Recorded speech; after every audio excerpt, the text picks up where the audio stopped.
వచ్చే నెల 4న రాష్ట్ర కేబినెట్ సమావేశం జరగనుంది. హైదరాబాద్ సెక్రటేరియట్ లో సీఎం రేవంత్ రెడ్డి అధ్యక్షతన జరిగే మీటింగ్ లో కొత్త రేషన్ కార్డుల జారీ, రైతు భరోసా, భూమి లేని నిరుపేదలకు ఏడాదికి 12,000 రూపాయల సహాయం, ఎస్సీ వర్గీకరణపై మంత్రులు చర్చించనున్నారు.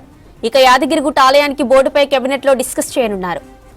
వచ్చే నెల 4న రాష్ట్ర కేబినెట్ సమావేశం జరగనుంది. హైదరాబాద్ సెక్రటేరియట్ లో సీఎం రేవంత్ రెడ్డి అధ్యక్షతన జరిగే మీటింగ్ లో కొత్త రేషన్ కార్డుల జారీ, రైతు భరోసా, భూమి లేని నిరుపేదలకు ఏడాదికి 12,000 రూపాయల సహాయం, ఎస్సీ వర్గీకరణపై మంత్రులు చర్చించనున్నారు. ఇక యాదగిరిగుట్ట ఆలయానికి బోర్డుపై కేబినెట్ లో డిస్కస్ చేయనున్నారు. వచ్చే నెల 4న రాష్ట్ర కేబినెట్ సమావేశం జరగనుంది. హైదరాబాద్ సెక్రటేరియట్ లో సీఎం రేవంత్ రెడ్డి అధ్యక్షతన జరిగే మీటింగ్ లో కొత్త రేషన్ కార్డుల జారీ, రైతు భరోసా, భూమి లేని నిరుపేదలకు ఏడాదికి 12,000 రూపాయల సహాయం, ఇక ఎస్సీ వర్గీకరణపై మంత్రులు చర్చించనున్నారు. యాదగిరిగుట్ట ఆలయానికి బోర్డుపై కేబినెట్ లో డిస్కస్ చేయనున్నారు. వచ్చే నెల 4న రాష్ట్ర కేబినెట్ సమావేశం జరగనుంది. హైదరాబాద్ సెక్రటేరియట్ లో సీఎం రేవంత్ రెడ్డి అధ్యక్షతన జరిగే మీటింగ్ లో కొత్త రేషన్ కార్డుల జారీ, రైతు భరోసా, భూమి లేని నిరుపేదలకు ఏడాదికి 12,000 రూపాయల సహాయం, ఇక ఎస్సీ వర్గీకరణపై మంత్రులు చర్చించనున్నారు. అలాగే యాదగిరిగుట్ట ఆలయానికి బోర్డుపై కేబినెట్ లో డిస్కస్ చేయనున్నారు. ఇక రాష్ట్ర కేబినెట్ భేటీపై మరిన్ని డీటెయిల్స్ యాదగిరి లైవ్ లో అందిస్తారు. యాదగిరి, కేబినెట్ భేటీ అప్డేట్స్ ఏంటి? జనవరి 4న క్యాబినెట్ సమావేశం నిర్వహించున్నారు. వాస్తవానికి ఈ నెల 30న అంటే నిన్ననే ఈ క్యాబినెట్ సమావేశం నిర్వహించాల్సి ఉండే, కానీ మాజీ ప్రధాని మన్మోహన్ సింగ్ మరణం తర్వాత 7 రోజుల పాటు సంతాప దినాలుగా ప్రకటించారు. కాబట్టి సంతాప దినాల సందర్భంగా అది వాయిదా వేయడం జరిగింది. అయితే నిన్న జరగాల్సినటువంటి ఈ క్యాబినెట్ సమావేశాన్ని జనవరి 4కు మళ్ళీ నిర్వహించబోతుంది. దానికి సంబంధించి కొద్దిసేపటి క్రితమే నోటు కూడా వచ్చింది. అయితే ఈ క్యాబినెట్ సమావేశంలో ప్రధానంగా జనవరి 4న నిర్వహించినటువంటి ఈ క్యాబినెట్ సమావేశంలో ప్రధానటువంటి అంశాలలో ఈ రైతు భరోసా అనేది ఉండే అవకాశం ఉంటుంది. ఎందుకంటే ఇప్పటికే దీనికి సంబంధించి సంక్రాంతి నుంచి ఇది ఇస్తామని చెప్పేసి కూడా ప్రకటించారు. రైతు భరోసా ఇస్తామన్నారు. దానికి సంబంధించినటువంటి విధి విధానాలకు సంబంధించి కూడా ఇప్పటికే జిల్లాల వారీగా, ఉమ్మడి జిల్లాల వారీగా రైతుల ఒపీనియన్ తీసుకున్నారు. తర్వాత అక్కడ ఉండే ఎక్స్పర్ట్స్ ఒపీనియన్స్ తీసుకున్నారు. తర్వాత ఇక జిల్లా కలెక్టర్లకు సంబంధించి ఆ రైతుల నుంచి ఇండివిజువల్గా ఎట్లాంటి ఒపీనియన్స్ వచ్చాయి, తర్వాత ప్రజాప్రతినిధులు వాళ్ళు ఇచ్చినటువంటి ఒపీనియన్స్ ఏంటి, ఇట్లా ఓవరాల్గా వీటన్నిటిని కూడా వాళ్ళు తీసుకున్నారు. ఆ తర్వాత అసెంబ్లీలో కూడా దీనికి సంబంధించి అసెంబ్లీలో చర్చ కూడా జరిగింది. ఆ ప్రజాప్రతినిధులు కూడా మీకు ఇంకా ఏమేమి ప్రభుత్వం అనుకుంటున్నది ఇట్లా ఉన్నది కాబట్టి మీరేమేమి అనుకుంటున్నారు, మీ అభిప్రాయాలు ఏంటి ఈ రైతు భరోసా మీద. అంటే గతంలో రైతు బంధు పేరుతోని అవసరం లేని వాళ్లకు రైతు బంధు ఇచ్చారు. రాళ్లు, రప్పలు, చెట్లు, గుట్టలు, తర్వాత రియల్ ఎస్టేట్ వెంచర్స్లకు సంబంధించి కూడా రైతు బంధు ఇచ్చారు. కాబట్టి అలాంటి వాటికి కాకుండా నిజమైనటువంటి అర్హులు ఎవరెవరు ఉన్నారు, ఎంతమంది ఉండే అవకాశం ఉంటుంది, ఇట్లా ఓవరాల్గా దీనిపైన చర్చ కూడా జరిగింది. కాబట్టి సాగుదారులకే, నిజమైన సాగుదారులకే ఇస్తామని చెప్పేసి ప్రభుత్వం చెప్తా ఉంది. కాబట్టి అందులో భాగంగానే వాళ్ళ అభిప్రాయాలను కూడా, ప్రజాప్రతినిధుల అభిప్రాయాలను కూడా తీసుకున్నది. కాబట్టి దీనికి సంబంధించి పూర్తి స్థాయిలో విధి విధానాలు ఏముండాలనే దానిపైన మంత్రివర్గ ఉపసంఘం కూడా ఆల్రెడీ ఖరారు చేస్తుంది. ఈ మధ్యలోనే మంత్రివర్గ ఉపసంఘం కూడా దీని మీద సమావేశమైంది. ఆ సమావేశం అనంతరం ఇందులో ఎట్లా ఉంటే బాగుంటుంది, ఏమేమి విధి విధానాలు ఇందులో ఉండాలి, నిజమైనటువంటి అర్హులకు ప్రభుత్వం ఇచ్చే ఈ రైతు భరోసా అనేది వాళ్లకు గ్రౌండ్ లెవెల్లో చేరాలంటే ఏం చేయాలి, సో గతంలో ఇచ్చినటువంటి జరిగినటువంటి తప్పిదాలకు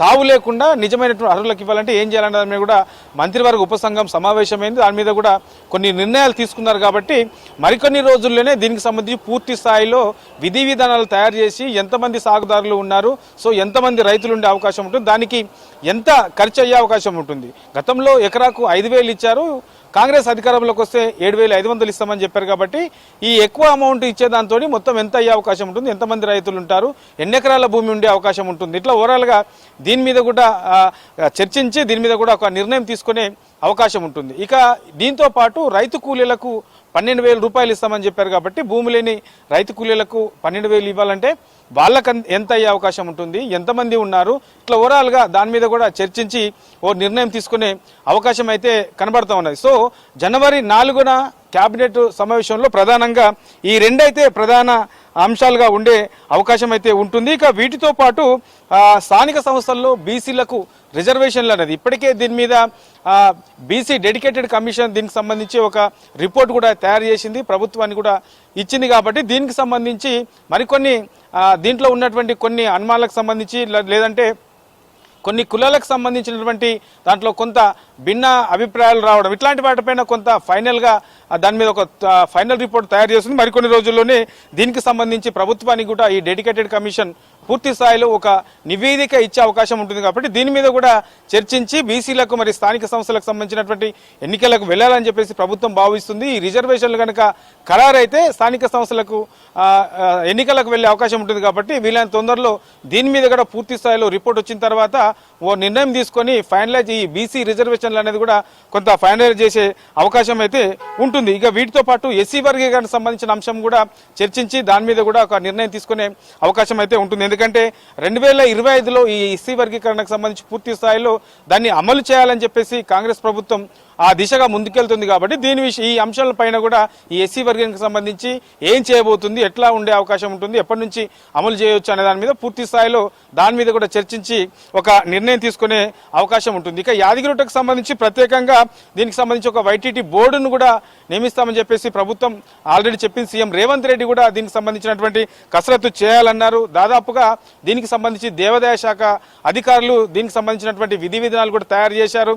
ఒక రిపోర్ట్ను కూడా తయారు చేసిన తర్వాత లా డిపార్ట్మెంట్కు పంపించారు. ఎందుకంటే దాంట్లో న్యాయపరమైన చిక్కులు ఏమైనా ఉన్నాయా, ఇంకా మార్పులు చేర్పులు ఏమైనా చేయాల్సిన అవసరం ఉంటుందా, ఒకవేళ చేస్తే ఏం మార్పులు చేయాలి, ఇట్లా ఓవరాల్గా దీనికి సంబంధించి న్యాయ సలహా కోసం న్యాయశాఖకు పంపించారు. కాబట్టి అక్కడి నుంచి క్లియరెన్స్ నుంచి వచ్చిన తర్వాత సీఎం రేవంత్ రెడ్డి ఆమోదం పొందితే దానికి సంబంధించి కూడా ఈ ఏదైతే జనవరి 4న క్యాబినెట్ నిర్వహిస్తున్నారో ఆ క్యాబినెట్ సమావేశంలో దీని మీద కూడా చర్చించి ఒక నిర్ణయం తీసుకునే అవకాశం అయితే ఉంటుంది. ఇక వీటితో పాటు ఇందిరమ్మ ఇళ్లకు సంబంధించి ప్రత్యేకంగా యాప్ తయారు చేశారు.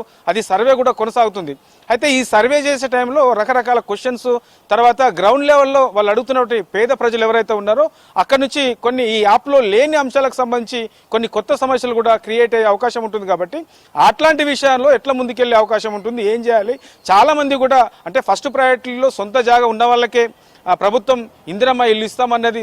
కానీ ఆ సొంత జాగా ఉన్నప్పటికీ కొంతమందికి ఆ జాగా పేర్లకు సంబంధించి కొంత ఇబ్బంది ఉన్నది. ఆ పేర్లు ఆ పట్టాకు సంబంధించినటువంటి వాళ్ళ దగ్గర లేకపోవడం వల్ల జాగా ఉన్న వాళ్ళు ఫస్ట్ ప్రయారిటీలో ఇల్లు తీసుకోలేని సిచ్యువేషన్ ఉంటుంది. సో ఇట్లాంటి అంశాలలో ఇంకా ఏం చేస్తే బాగుంటుంది, ఎట్లా ముందుకెళ్ళాలి, ఈ యాప్లో మార్పులు చేర్పులు ఇంకేమైనా చేసి ముందుకెళ్లాలా, ఇట్లా ఓవరాల్గా వీటన్నిటి మీద కూడా చర్చించి ఒక నిర్ణయం తీసుకునే అవకాశం అయితే ఉంటుంది. ఇక ఇప్పటి వరకు ఈ కాంగ్రెస్ అధికారంలోకి వచ్చిన తర్వాత ఇప్పటి వరకు ప్రజల కోసం అమలు చేస్తున్నటువంటి సంక్షేమ పథకాలతో పాటు అభివృద్ధి కార్యక్రమాలకు సంబంధించి ఏం చేశాము, ఇంకెంతవరకు చేయాల్సిన అవసరం ఉన్నది, ఇప్పటి వరకు అమలు చేసిన దాంట్లో ఇంకా ఏమైనా లోపాలు ఉన్నాయా, ఒకవేళ లోపాలు ఉంటే వాటిని అధిగమిస్తూ ఎట్లా ముందుకెళ్ళొచ్చు, ఇంకా ఈ 2025లో ఇంకా అమలు చేయాల్సినటువంటి పథకాలు ఏమేమి ఉన్నాయి, వాటిని ఎట్లా ముందుకెళ్ళాలి, తర్వాత ఈ ఆదాయానికి సంబంధించి రాష్ట్రానికి రావాల్సినటువంటి ఆదాయానికి సంబంధించి ఇంకెట్లా ముందుకెళ్తే బాగుంటుంది. ఇట్లా ఓవరాల్గా వీటన్నిటి మీద చర్చించి కొన్ని ప్రధానమైనటువంటి ఈ సంక్షేమ పథకాలకు సంబంధించినటువంటి అంశాల మీద నిర్ణయం తీసుకునే అవకాశం అయితే ఉంటుంది. జ్యోతి.